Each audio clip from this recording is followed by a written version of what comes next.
আসসালামু আলাইকুম। উপজেলা নির্বাচনের দ্বিতীয় ধাপেও বিএনপির বিপুল প্রার্থী। কেন এই পরিস্থিতিটা? আসলে এবারের যেই নির্বাচনের যেই মুখ ছিল বা ধরন, সেটা অনেকটা নির্দলীয়। অর্থাৎ যখনই নাকি নৌকা প্রত্যাহার করা হয়েছে তখনই এটা একটা নির্দলীয় একটা রূপ নিয়েছে।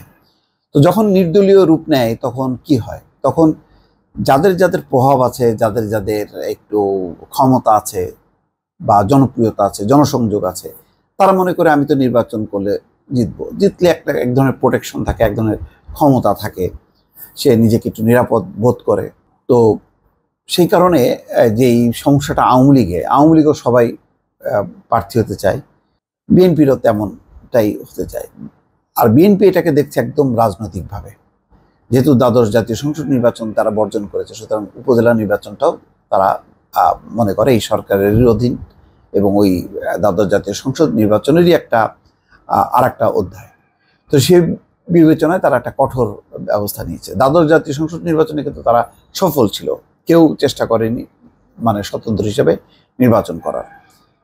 যদিও অল্প কিছু ছিল, এর মধ্যে বিএনএম এই সমস্ত করিডোরে তো একটা ভেজাল বাঁধলো আর কি, সেগুলি অবশ্য এক ধরনের উচ্ছিষ্ট হিসাবে সেগুলি পরিত্যক্ত হয়েছে।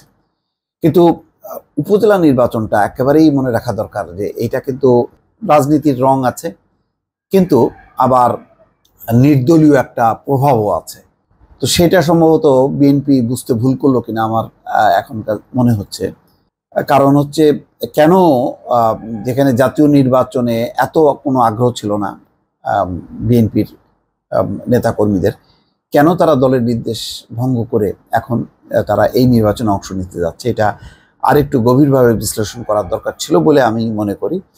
যে খবরটা বের হয়েছে তাতে বলা হচ্ছে যে উপজেলা পরিষদের দ্বিতীয় ধাপের নির্বাচনেও বিএনপির বিপুল সংখ্যক নেতা চেয়ারম্যান, ভাইস চেয়ারম্যান পদে প্রার্থী হয়েছেন।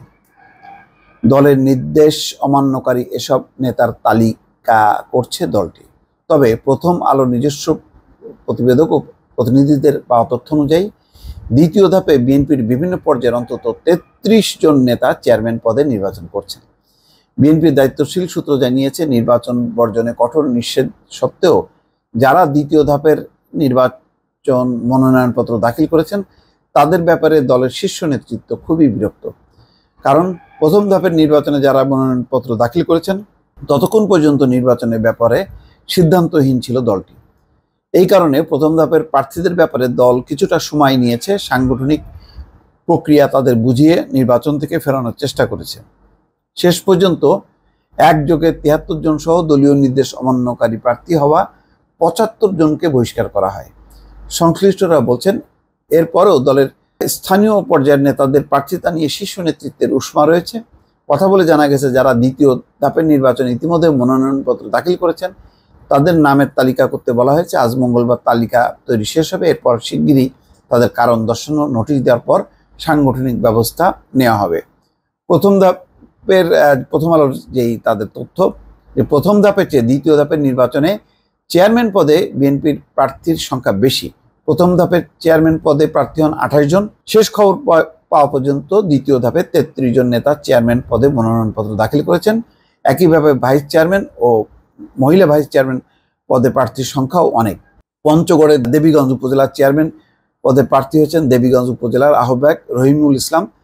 তিনি গতরাতে জানান যে আমি নির্বাচন করছি। যাই হোক, আমার মনে হয় যে বিষয়টা একটু পুনর্বিবেচনা করা উচিত ছিল কিনা এটা ভাববেন, কেননা যেহেতু ক্ষমতাসীন দল নৌকা প্রত্যাহার করার মধ্য দিয়ে এটা কিন্তু এক ধরনের নির্দলীয় রূপ দিয়েছে এবং তারা বলেছে তারা একক কোনো প্রার্থী দেবে না।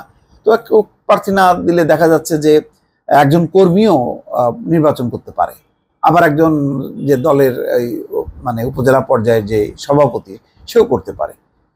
তার মানে হলো এটা একটা ডাল খিচুড়ি বা এক ধরনের নির্দলীয় একটা অবস্থা। এই নির্দলীয় অবস্থায় বিএনপি এটা ইগনোর করতে পারতো। যার সামর্থ্য আছে, যে মনে করছে সে করবে, না হলে করবে না, সমস্যা কি? মানে আমি এই বিষয়টা নিয়ে সত্যি কথা বলতে কি কনফিউজড। দর্শক, আপনারা যদি একটু দয়া করে মতামত দেন তাহলে আমার একটু বুঝতে সুবিধা হবে। ভালো থাকবেন, আল্লাহ হাফেজ।